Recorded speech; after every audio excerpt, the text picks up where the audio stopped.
हर वर्ग के लिए जबरदस्त बजट है। सर्टिफिकेट दे दिया गया है सत्ता पक्ष द्वारा कि बहुत ही शानदार बजट जो है केंद्र सरकार ने पेश किया है, लेकिन विपक्ष सीधे तौर पर इसको नकार रहा है, चुनावी बता रहा है और सारी कमियां जो है गिना रहा है। अब ऐसे में ज्यादा रिएक्शन लेने की हम कोशिश करेंगे, आप बने रहिए। शशि, हमारे सहयोगी दामोदर भी हमारे साथ जो है सीधा लाइव कनेक्ट है। दामोदर, क्या प्रतिक्रियाएं आ रही हैं सस्ते महंगे पर, जो टैक्स स्लैब में चेंजेस हुए इस पर, चुनावी है कि नहीं है इस पर, क्या रिएक्शंस आ रहे हैं आपके पास? देखिए, क्योंकि जिस तरीके से जो रिएक्शन आ रहे थे इस बजट को लेकर, सभी जो इंडस्ट्रीज से जुड़े हुए हैं वर्ग, वो सभी वर्ग और सभी सेक्टर के लिए एक अच्छा फायदेमंद बजट बताया जा रहा है। हमारे साथ और भी उनसे बात कर लेते हैं। सर, जिस तरीके से पूरा विश्व आर्थिक मंदी से जूझ रहा है, वहीं भारत की अर्थव्यवस्था तेजी से बढ़ रही है, तो ऐसे में आने वाले समय में कितना इस बजट से भारत में रोजगार और ये अपने घर की छत पर ही फल और सब्जियां उगाते हैं, महीने का 40 से 50 हजार कमाते भी हैं। इनसे सीखना है तो फ्रीडम ऐप को अभी डाउनलोड करो। जो भारत है आत्मनिर्भर कितना बढ़ेगा? डेफिनेटली जो माननीय प्रधानमंत्री जी मोदी जी का जो विज़न है, वो एक विजनरी व्यक्ति हैं और उनकी सरकार ने शुरू से ही आज तक जितने भी बजट मैंने आज तक सुने और देखे, उसके बाद में देश ने 100% काफ़ी कुछ जो विकास दर है वो भी बढ़ी, बहुत सारी चीज़ें डेवलप हुई। एक्चुअल में हमेशा एक सिस्टम होता है या होना भी चाहिए किसी सरकार का कि आप पिछले बजट का एनालिसिस करें कि उसमें हमने क्या नहीं हम कर पाए या क्या हम ग्रोथ कर पाए, और जो चीज़ ग्रोथ की तरफ या आर्थिक बढ़ोतरी की तरफ या आम नागरिक को बढ़ोतरी दे रही है, उन चीज़ों को आप डेवलप करें। तो जो बजट एनालिसिस है वो होकर के जब बजट बनता है, ऐसा मैंने सेम इस बजट में भी देखा। पूरा कंट्री जो है डिजिटलाइजेशन की तरफ जा रहा है, आर्टिफिशियल इंटेलिजेंस को बढ़ावा देने का प्रयास किया गया, आर्टिफिशियल इंटेलिजेंस के डेवलपमेंट के लिए कॉलेजेस खोलने का प्रयास किया गया, स्टार्टअप्स के लिए बेनिफिट दिए गए। एमएसएमई जो इस देश की रीढ़ की हड्डी है और किसी भी इकोनॉमी में सबसे ज़्यादा अहम रोल जो एमएसएमई निभाता है, उसमें भी एमएसएमई के लिए अभी 3 से 4 साल पहले वैसे एक 2006 एमएसएमई एक्ट आया हुआ है, उसमें 3 से 4 साल पहले एमएसएमई समाधान करके एक विशेष पोर्टल की व्यवस्था की गई। एमएसएमई फैसिलिटेशन सेंटर हर राज्य में खोले गए। उन फैसिलिटेशन सेंटर के माध्यम से एमएसएमई के जो पेमेंट्स थे उनको इजीली दिलाने का प्रयास किया गया। लेकिन इस बजट में एक और बेहतरीन प्रयास किया गया है कि एमएसएमई में कॉरपोरेट से जो पेमेंट अटकता है, अगर वो पेमेंट समय पे नहीं दिया गया तो 100% उस पेमेंट का डिडक्शन कॉरपोरेट को नहीं मिलेगा या जो भी सप्लायर है उसको नहीं मिलेगा। तो ये एक बहुत अच्छा प्रयास है। एमएसएमई को सपोर्ट करने का प्रयास किया गया है, क्योंकि एमएसएमई पूरे ग्रोथ इंजन की, जो पूरी इकोनॉमी है उसका ग्रोथ इंजन माना जाता है। इसके साथ ही इस संपूर्ण बजट में हर जगह पर छोटे जो बिंदु हैं, बहुत बड़ा एनालिसिस तो समय के साथ होगा जब अचीवमेंट होगा। इस बजट के के अंदर जो प्रावधान किए गए हैं उनके बेहतरीन परिणाम देश को मिलेंगे। लेकिन पिछले बजट के जो बेहतर परिणाम हम देख रहे हैं, देश आज भी टिका हुआ है, पूरा संसार मंदी की चपेट में है, उसके बाद भी हमारा देश बेहतरी से, हमारी इकोनॉमी बढ़ी हुई है और ग्रोथ कर रही है। हम 7% विकास दर की बात करते हैं, 5 ट्रिलियन इकोनॉमी की बात आज कर पा रहे हैं पूरे संसार में आर्थिक मंदी होते हुए भी। तो ये 100% एक विजनरी गवर्नमेंट का एक बहुत अच्छा प्रयास है और मैं बधाई देना चाहूँगा इस बजट के लिए। बहुत सुंदर और बहुत खूबसूरत बजट है। बहुत खूबसूरत सुंदर बजट है। सर, मध्यम वर्ग के लिए पीएम बोलते हैं कि बढ़ावा मिलेगा इस बजट से, लेकिन लो वर्ग और जो उच्च वर्ग उसको कितना फायदा होगा? हेल्थ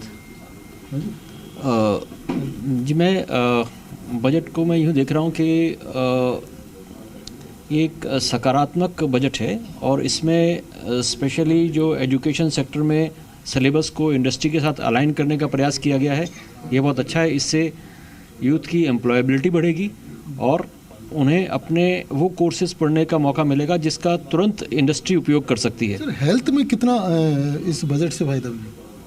ये हेल्थ का जो बजट है ये पिछले साल के मुकाबले करीब 12% बढ़ाया गया है और अभी 89,155 करोड़ का बजट किया गया है।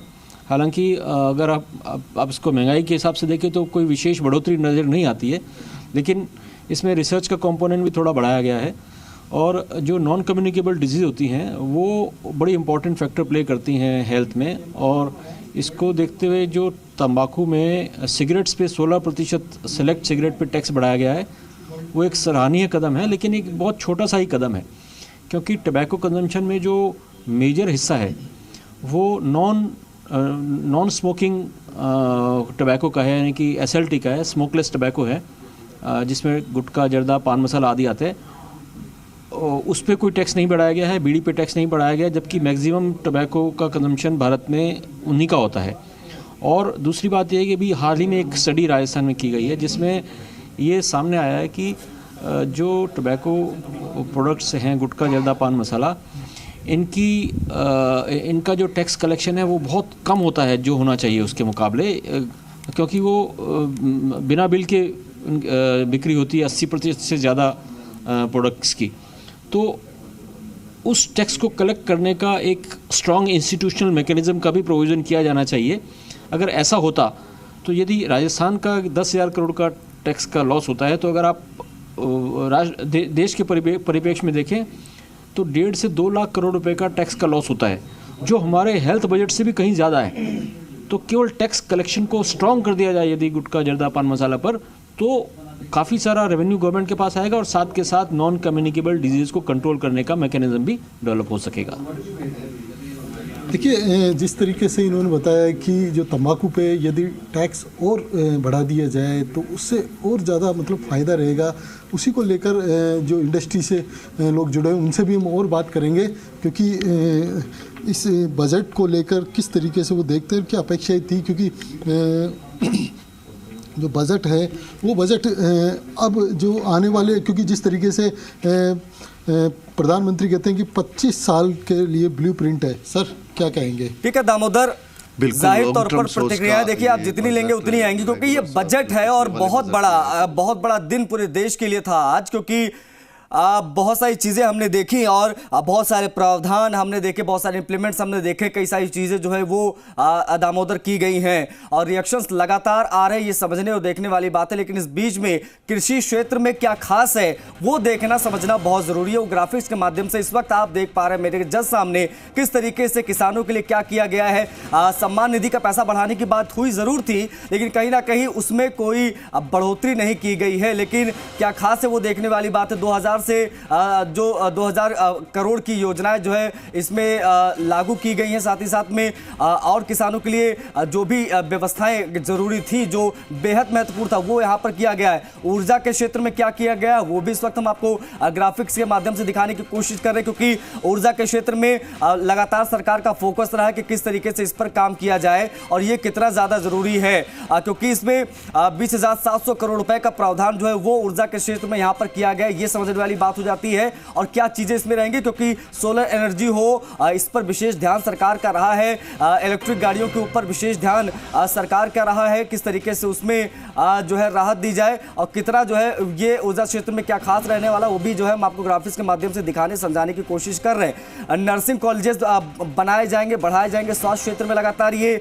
दावा किया गया है। बजट में इस चीजों का प्रावधान है और किस तरीके से देखिए बजट में करीब करीब 157 नए नर्सिंग कॉलेजेस खोले जाएंगे, इसके बारे में यहाँ पर बताया गया है। मतलब इंफ्रास्ट्रक्चर डेवलप किया जाएगा, ये बड़ी चीज है। ज्यादा से ज्यादा मेडिकल कॉलेज बनाए जा रहे हैं जिले दर जिले। अभिभाषण में राष्ट्रपति की ये बात कही गई और बजट में भी ये बात कही गई कि इंफ्रास्ट्रक्चर डेवलप किया जाएगा स्वास्थ्य के क्षेत्र में और किस तरीके से जो है वो लक्ष्य निर्धारित किए गए हैं वो देखना और समझना है। पर्यटन के क्षेत्र में क्या काम हो रहा है, किस तरीके से लोगों को जोड़ा जाएगा, किस तरीके से लोगों को आकर्षित किया जाएगा, पर्यटन में क्या खास होगा उसके बारे में जानना समझना जरूरी है। किस तरीके से पीपीपी मॉडल पर जो है वो टूरिज्म को विकसित किया जाएगा, इसके बारे में विशेष जोर जो है वो दिया गया है।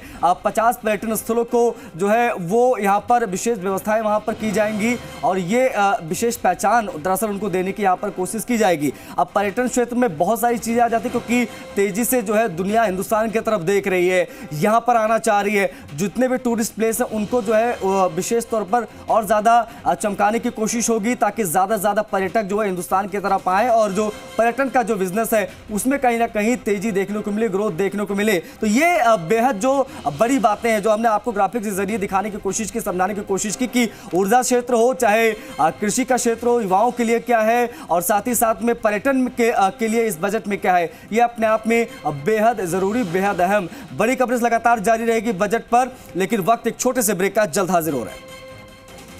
ये अपने घर की छत पर ही फल और सब्जियां उगाते हैं, महीने का 40 से 50 हजार कमाते भी हैं। इनसे सीखना है तो फ्रीडम ऐप को अभी डाउनलोड करो।